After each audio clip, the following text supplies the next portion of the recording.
Guys, today we are reacting to Stereotype Indian siblings and childhood memories. Let's go. I am also Indian, so yep, I can understand Indian language.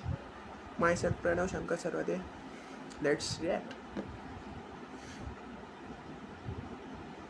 Recently मेरे दादाजी मुझसे बोले, बेटा हमारी जिंदगी का सबसे बेस्ट समय हमारा बचपन होता है। ये बोलकर वो अपने डायपर में हगने लगे। तो मैंने इस बात पे थोड़ा गौर किया और मुझे पता चला कि यस, बचपन सच में बहुत रैंडम होता है। बचपन में एक बार साइकिल की चेन चढ़ाते समय मेरा हाथ आ गया, तो मैं भाग के अपने अपाहिज दोस्त को भी ले आया कि उसके भी हाथ आ जाए। बचपन में मुझे मेरी दादी का चरित्र सही नहीं लगता था, क्योंकि वो मुझे डेली नया तारा दिखा के बोलती थी वो तुम्हारे दादाजी है। बचपन में मैं थोड़ा भोला भी था, ऐसे फालतू किसी को उंगली नहीं करता था, वरना फिर मैं 9 तक ही गिन पाता था। एक तो तब कोई भी आके गिनती पूछ लेता था, और उंगली करते समय गिनना कितना मुश्किल होता है पता है। बचपन में मैं और मेरा भाई हमेशा WWE देख के लड़ते थे, क्योंकि माँ बाप की चाहते लड़ने लायक थी नहीं। एक तो मेरा छोटा भाई बचपन में बहुत शांत स्वभाव का था, बेचारा स्कूल में भी सीनियर से बुली होता था। हाँ, वो सीनियर मैं ही होता था। एक बार मुझसे बोलता, भैया डॉक्टर बनना मेरा सपना है, तो मैंने उसे नीट की बुक्स ला दी, तो अब उसका पूरा सपना बन गया। अब वो डॉक्टर गेम में भी बीमार ही बनता है, और बवासीर पीछे होती है। चिंटू बुक्स नहीं पढ़ रहा है तू। एक बार बेचारा बिस्तर पे गिर के रोने लग गया, तो सब बोलने लग गए कुछ नहीं हुआ, चींटी मर गई, चींटी मर गई। मैं यहाँ सोच रहा हूँ फिर अभी तक हम चींटियों वाले बिस्तर पे क्यों सो रहे थे। हाँ, घर में सबके पीठ पे ददोड़े हो रखे हैं। हाँ, ये नहीं गिरता तो हमें तो पता ही नहीं चलता बिस्तर पे चींटियां हैं। हम तो सोए जा रहे हैं चींटियों वाले बिस्तर पे। और स्कूल में जब भी ये छोटे भाई पैड में हक देते हैं, तो बड़े भाई को क्यों बुलाया जाता है? पता है कितनी घनघोर बेइज्जती होती है पूरी क्लास के सामने, और बुलाते भी इतने सस्पेंस है, वो देख के बड़े भाई का हकना निकल जाता है। ऐसे 2 छोटे बच्चे स्लो मोशन में भाग के आ रहे हैं। हाँ, वो उनकी नॉर्मल स्पीड है।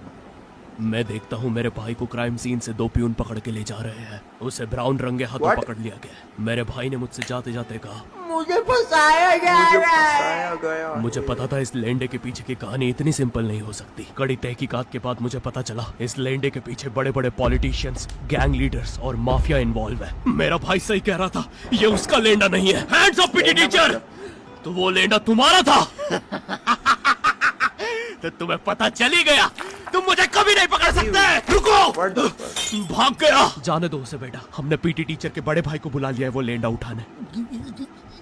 लेंडा आपके नजदीकी सिनेमा घरों में पड़ा होगा तो देख के पैर रखना। ये चैनल पे जितने भी अजीब और गरीब चीजें तुम देखते हो, ये मैं और मेरे भाई की लाइफ में हमेशा होती रहती है, और इसलिए हमने ये चैनल नॉटेटाइप बनाया था। मेरे भाई ने कहा तू बोल और मैं एनिमेशन करता हूँ, और लो बन गया नॉटेटाइप। आपके अरे अभी भी लेंडा लगा हुआ है। बचपन में बोले जाता था कि तुम जितने दांत तकिए के नीचे रखोगे तुम्हें उतने ही रुपये मिलेंगे। तो मैंने दादी की 32 रख दी, तो मुझे 32 रुपए मिला। वो 32 7,000 की थी। जो पिटा हुआ मैं घर पे, साली स्कैमर दांत वाली परी चांदी का दांत ले जाके 1 रुपया देती है। दांतों से याद है, बचपन में सब सूखा बॉर्नविटा खाते हैं क्योंकि दांत दूध के होते हैं। ठीक है, ये वाला जो हटा दूंगा। बचपन में मुझे चुड़ैलों से बहुत डर लगता था। एक बार मुझे चुड़ैल के पैर के निशान दिखे तो मैं उल्टा भागा, पर फिर मैं चुड़ैल के ही घर में आ गया। हाँ, मैं पट्टी में भूल गया था उसके पैर उल्टे होते हैं, तो फिर मैंने सोचा इसका पीछे से सर फोड़ देता हूँ। सर फोड़ने गया तो वो उसका मुंह निकला। फिर से भूल गया कि साली चुड़ैलों के बाल भी मुंह पे होते हैं। आदमी को पता चले तो चले कैसे। जब मैं छोटा था नींद में बिस्तर भी बहुत गीला करता था। मेरी मम्मी हमेशा गुस्सा करती थी कि सोने से पहले सुसु किया कर। अब उन्हें कैसे बताऊं, फिर गीले बिस्तर में मुझे नींद नहीं आती। बचपन में मुझे गुस्सा भी बहुत आता था, तो मेरी मम्मी ने मुझे एक रेड स्टोन की अंगूठी पहना दी, और सरप्राइजिंगली उससे मेरा गुस्सा इतनी जल्दी उतरने लग गया, क्योंकि अब मैं जब अंगूठी पहन के लोगों को पीटता था तो गुस्सा इतनी जल्दी शांत होता था। वैसे ये अंगूठी मुझे एक बाबा जी के आश्रम से मिली थी। जब मैं वो आश्रम में गया था, वहाँ एक बहुत ही हॉट सी बंदी मुझे देख के बार बार स्माइल करे जा रही थी, तो मैंने भी मौके पे चौका मारा और जल्दी से अपना नंबर पेपर पे लिख के उसकी तरफ फेंक दिया। वो बंदी ने भी बड़े प्यार से मेरा नंबर उठाया और खा लिया। अरे भाई, उसको भूत लगे, वो तब से सबको स्माइल दे रही है। हम भी सुबह से नंबर फेंक रहे हैं, अभी तक 2 किलो पेपर खा गई है। अब तुम्हें भी ऐसे रैंडम भूतों या स्ट्रेंजर्स पास नंबर ना फेंकना पड़े प्यार के लिए, इसलिए आओ हैपन पे चले। यहाँ तुम्हें मिलते हैं तुम्हारे कॉमन इंटरेस्ट के लोग। मुझे बॉर्नविटा बहुत पसंद है। मुझे भी रोहित। आओ मन बुद्धि हैंडशेक करते हैं। हैपन पे मिलती है आपको उन लोगों की प्रोफाइल्स जिनके साथ आप पाथ क्रॉस करते हैं। यहाँ तुम अपने एरिया के लोगों की प्रोफाइल्स भी देख सकते हो। यही नहीं, जो लोग तुम्हारे फेवरेट स्पॉट पे जा चुके हैं, यहाँ तुम्हें उनकी प्रोफाइल्स भी मिलती है। तो अभी जाकर अपना नेक्स्ट क्रश स्पॉट करो अपने ही मन पसंदीदा स्पॉट पे। तो अभी जाकर डाउनलोड करो, लिंक डिस्क्रिप्शन में। Thank you. बचपन में मेरी मम्मी हमेशा बोलती रहती थी कि बाहर जाके खेलो। अब बाहर मेरे मोहल्ले के बच्चे भाई वो ऐसे अजीब अजीब से गेम्स खेलते थे। कहीं ड्रैगन फ्लाई में रस्सी बांध के उसको पेट बना लिया है, कहीं नंगे भाग रहे टायर के पीछे लकड़ी मारते मारते। मेरी मम्मी को उन पे दया आ रही है कि बेचारे गरीब बच्चे किसी भी चीज से खेल लेते हैं। फिर हमारी कार पलट जाती है। हाँ, वो टायर हमारी कार का था। और मुझे एक बात बताओ, चक्के से खेलने पे वो गरीब कैसे कंसिडर हो रहे हैं? क्या पता उनने कार खरीद के चक्का निकाला हो, क्या पता लैम्बोर्गिनी के चक्के से खेल रहे हो। नहीं, तुम्हें कैसे पता चल रहा है वो गरीब है या अमीर? और एक चक्के से इतनी सारी एक्टिविटी करेंगे ये ये लोग कभी चक्के में रस्सी बांध के झूला बना दिया, कभी झूले से फेंका के खुद को लूला बना दिया, कभी लूले पे झूला बांधकर हुला हू बना दिया। ये इतने हरामी बच्चे थे, इनके साथ कोई भी घर घर नहीं खेलता था, क्योंकि घर ये जुए में लगा के हार जाते हैं। ये वो बच्चे जिन्हें तुम रिमोट कंट्रोल कार भी दोगे तो उसकी मोटर निकाल के पंखा बनाएंगे। एक बार इन्होंने रिमोट कंट्रोल रिमोट बनाया था, तुम अगर इस रिमोट पे बटन दबाओगे तो इस रिमोट पे बटन दबेगी, बस। ये लोग मकर संक्रांति के दिन पतंग भी लूटते थे दुकानों से। पतंग से याद है, मैं बचपन में अपने दोस्त जनक के साथ बहुत पतंग उड़ाता था। जनक गुजराती था और गुजराती लोग तो बहुत बड़े पतंगबाज होते हैं। वो लोग गला काटने के बाद भी काय पोचे चिल्लाते हैं। जनक मेरे घर पे इतना बड़ा गिर्रा लेके आता था पतंग उड़ाने, उसमें पता नहीं कितने 1000 किलोमीटर का मांझा लगता होता था। हम दोनों का सपना था उस गिर्रे की पूरी ढील देना। एक बार तो गिर्रा खाली होने ही वाला था, पर वो पतंग आर तो घूम के हमारे पीछे से आ गई। हमने हमारी ही पतंग काट दी। तो इस बार हमने सोचा पतंग पूरी परपेंडिकुलर उड़ाएंगे, स्ट्रेट। हमने 2 घंटे ढील दी, वो मांझे में वेव सिग्नल आने लग गए प्राचीन भाषा में। हमें लगा हमने एलियंस ढूंढ लिया, बट फिर धीरे से वो सिग्नल क्लियर हुआ। हमें पता चला हमने कोई नासा का 100 मिलियन का टेलीस्कोप काट दिया। 100